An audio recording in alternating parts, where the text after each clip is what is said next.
चंद्रकांत आणि सीमा हे जोडपं एका गावात राहत होतं. त्यांच्या लग्नाला 10 वर्ष झाली होती. ते दोघेही चांगल्या प्रकारे संसार करत होते. त्यांच्या संसारातून त्या दोघांना एक मूल पण झालेलं होतं. सगळं काही त्यांच्या जीवनामध्ये सुरळीत चाललेलं होतं. चंद्रकांत हा शेतात काम करून आपलं घर चालवत होता आणि त्याची बायको पण त्याची मदत करत होती. ती पण शेतात काम करायला जायची आणि त्याला हातभार लावायची. मग शेतातून काम करून आल्यानंतर त्याची बायको रात्री त्याला चांगल्या प्रकारे जेवण द्यायची. त्याच्यासोबत गप्पा गोष्टी करायची आणि बायकोचं सर्व प्रकारचं सुख द्यायची. आणि चंद्रकांत पण बायकोचं असं वागणं बघून तो खूप खुश होता. पण काही दिवसानंतर त्याची जी बायको होती संगीता, ही त्याच्याजवळ जात नव्हती. त्याला वेगवेगळे बहाणे द्यायची, की माझं कंबर दुखतंय, हात दुखतंय, मी खूप थकलेली आहे. असे बहाणे मारून ती एकटीच एका कलावर झोपून जायची. 8-10 दिवस निघून गेले तरी पण संगीता चंद्रकांत जवळ गेली नाही. आता चंद्रकांतला त्याच्या बायकोवर संशय येऊ लागला. नेमकं बायको त्याच्यासोबत असं का वागत आहे याचा त्याने शोध घ्यायला सुरुवात केली. पण शोध घेण्यापूर्वीच त्याच्या बायकोने त्याच्यासोबत एक असं कृत्य केलं, ज्यामुळे चंद्रकांतच्या तळपायाची आग मस्तकात गेली. मंडळींनो, नेमकं चंद्रकांतच्या बायकोने त्याच्यासोबत असं काय केलं? नेमकं त्या दोघांमध्ये कोण आलं? संपूर्ण घटना मी तुम्हाला या व्हिडिओमध्ये सांगणार आहे. पण अजूनही मंडळीनं तुम्ही या व्हिडिओला लाईक केले नसेल तर लाईक करा आणि चॅनलला आत्ता सबस्क्राईब करून ठेवा, जेणेकरून तुम्हाला नवीन घटनेचे अपडेट मिळत जातील. नमस्कार मंडळी. मंडळींनो, ही जी घटना घडलेली आहे ही आपल्या महाराष्ट्रामधील संभाजीनगरमध्ये घडलेली आहे. संभाजीनगरमध्ये एक छोटंसं गाव आहे आणि त्या गावात एक 35 वर्षीय पुरुष राहत होता. त्याचे नाव चंद्रकांत होते. आता चंद्रकांत हा खूप गरीब घराण्यातला होता. एक भोळासाळा व्यक्ती होता. त्याच्या आई-वडिलांचे काही वर्षापूर्वी निधन झाले होते. आता तो घरी एकटाच राहायचा. त्याचा सांभाळ करण्यासाठी आता कोणीही उरलेलं नव्हतं. गावातील लोकं पण त्याला चांगल्या प्रकारे मदत करत होते, त्याला हातभार लावत होते.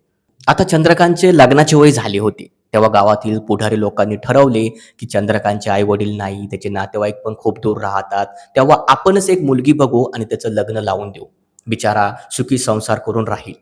तेव्हा गावातील पुढारी लोकांनी त्याला एक मुलगी बघितली. तिचं नाव होतं संगीता. मग संगीतासोबत चंद्रकांतचं लग्न माळीत झालं. चंद्रकांत आणि सीमाचा आता संसार होता, तो चांगल्या प्रकारे चालू होता. संसार करत असताना त्यांना काही वर्षांनी एक मूल झालं.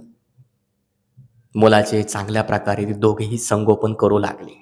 आता हा चंद्रकांत जो होता, तो शेतात काम करायचा आणि शेताच्या कामातून जे पैसे भेटायचे त्याच्यावर आपलं घर चालवायचा आणि त्याची बायको पण त्याची मदत करायची. ती पण त्याच्यासोबत शेतात काम करायची आणि त्याला हातभार लावायची. मग दोघेही चांगल्या प्रकारे आपला संसार करत होते. दोघेही रात्री कामावरून आले, की बसायचे, बोलायचे. बायको पण त्याला जेवण द्यायची. त्याच्यासोबत गप्पा गोष्टी करायची. त्याला बायकोचं सुख द्यायची. सर्व काही सुरळीत चालू होतं. पण एक दिवस चंद्रकांत हा आजारी पडला. चंद्रकांतला झाला टायफॉइड. मग त्याची बायको चंद्रकांतला म्हणाली, "अहो, तुम्ही खूप आजारी आहात.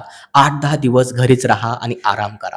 तेव्हा चंद्रकांत पण त्याच्या बायकोला होकार देतो, की "ठीक आहे, फक्त 8-10 दिवस मी घरी थांबेल, त्यानंतर आपण दोघेही कामाला जाऊ." मग चंद्रकांतची जी बायको होती संगीता, ही शेतात दररोज कामाला जायची आणि शेतात काम करत असताना तिच्या ओळखी खूप लोकांसोबत, महिलांसोबत झाल्या. आता ओळखीने ती खूप रमून गेली. चंद्रकांतचा पण विचार करायची आणि लोकांसोबत पण ती गप्पा गोष्टी करायची. अशाच गप्पा गोष्टी करत असताना तिची ओळख एका रमेश नावाच्या तरुणाची झाली. आता रमेश हा दिसायला खूप छान होता. तो 25 वर्षाचा होता आणि तो पण दररोज चंद्रकांतच्या बायकोसोबत गप्पा गोष्टी करायचा. शेतात जेव्हा चंद्रकांतची बायको जायची, तेव्हा रमेश पण तिच्यासोबत जायचा. हा रमेश जो होता आता संगीतावर प्रेम करू लागला होता. त्याला संगीता खूप आवडायला लागली होती, कारण संगीता ही दिसायला खूप सुंदर आणि आकर्षक होती आणि संगीताला पण रमेश आवडत होता. जेव्हा संगीता शेतात कामाला जायची, तेव्हा ती संपूर्ण वेळ रमेशसोबत घालवत होती. संगीता आणि रमेशमध्ये खूप प्रेम झाले आणि ते शेतातच नको त्या गोष्टी करू लागले. पण याची खबर मात्र चंद्रकांत म्हणजे संगीताच्या नवऱ्याला नव्हती. बिचारा घरीच पडून राहायचा, कारण तो आजारी होता. मग काही दिवसांनी आजारपणातून बाहेर आल्यानंतर चंद्रकांत हा गावात गेला. मग गावात त्याला त्याचे मित्रमंडळी भेटले. मग चंद्रकांतला म्हणाले, "अरे, तू इतके दिवस कुठं होता? आम्ही तुझीच वाट बघत आहे." मग चंद्रकांत म्हणाला, "मी आजारी होतो." मग अशाच गप्पा गोष्टी त्यांच्यात रमल्या. असंच बोलता-बोलता चंद्रकांतनी त्याच्या मित्रांना सांगितलं, "माझी बायको खूप कष्टाळू आहे. मी आजारी असताना ती शेतात काम करायला जायची." असं-तसं त्यांच्यासोबत सर्व गोष्टी सांगू लागला. मग त्याचे जे मित्रमंडळी होते त्याला सांगितलं, की "बाबा, तू एवढा भोळा नकोस राहू. तुझी बायको काय करते, कुठे जाते याच्यावर पण तू लक्ष ठेव." आता चंद्रकांत खूप भोळा होता. लोकं काय सांगत आहे याच्यावर त्याचे लक्ष नव्हते. तो बायकोच्या प्रेमात इतका वाहून गेलेला होता, की बायको काय करत आहे, कुणासोबत बोलत आहे, हे त्याला काहीच माहीत नव्हते. पण बायकोचे त्याच्या पाठीमागे वेगळेच कांड चालू होते. आता सर्व काही चंद्रकांतच्या जीवनात सुरळीत चाललं होतं. बायको पण कामाला जात होती, चंद्रकांत पण कामाला जात होते. दोघेही कामावरून संध्याकाळी घरी यायचे. बायको त्याला चांगलं जेवण द्यायची, त्याच्यासोबत गप्पा-गोष्टी करायची, त्याच्यासोबत बायकोचं प्रेम द्यायची. पण काही दिवसानंतर त्याची जी बायको होती, त्याच्यासोबत वेगळं वागू लागली. आता चंद्रकांतला वाटलं, की बायको थकलेली असेल, सर्व गोष्टी तिला सांभाळायला लागतात, दमलेली असेल, त्यामुळे त्याने जास्त विचार केला नाही. पण 10 दिवस झाले त्याची बायको त्याच्यासोबत असंच वागत होती. माझं कंबरच दुखलं, माझी पाठच दुखली आणि त्याच्या जवळ जात नव्हती. मग चंद्रकांतला त्याच्या बायकोवर संशय येऊ लागला, की बायको नेमकं आपल्यासोबत असं का वागत आहे? म्हणून त्याने तिचा शोध घ्यायला सुरुवात केली. मग शोध घेण्यापूर्वीच त्याची बायको त्या रमेशसोबत पळून गेली. मग गावातील काही लोकं चंद्रकांतच्या घरी आले आणि चंद्रकांतला म्हणाले, "अरे येड्या, तुला काही माहिती आहे का? तुझी जी बायको संगीता आहे ती रमेशसोबत पळून गेली." आता हे ऐकून चंद्रकांतला धक्काच बसला. असं कसं झालं? चंद्रकांतला काही विश्वास पटत नव्हता, कारण तो आपल्या बायकोवर खूप प्रेम करत होता. मग गावातील लोकांनी चंद्रकांतला सांगितलं, की "तिच्याविषयी तू पोलीस ठाण्यात कंप्लेंट कर." मग जवळच्या पोलीस ठाण्यामध्ये चंद्रकांत गेला आणि त्याने तेथे तक्रार केली आणि त्या तक्रारीमध्ये बायकोचं नाव त्याने टाकलं नाही. त्याने नाव टाकलं रमेशचं आणि त्या तक्रारीमध्ये लिहिलं, की "रमेशने माझ्या बायकोला किडनॅप केलं आहे."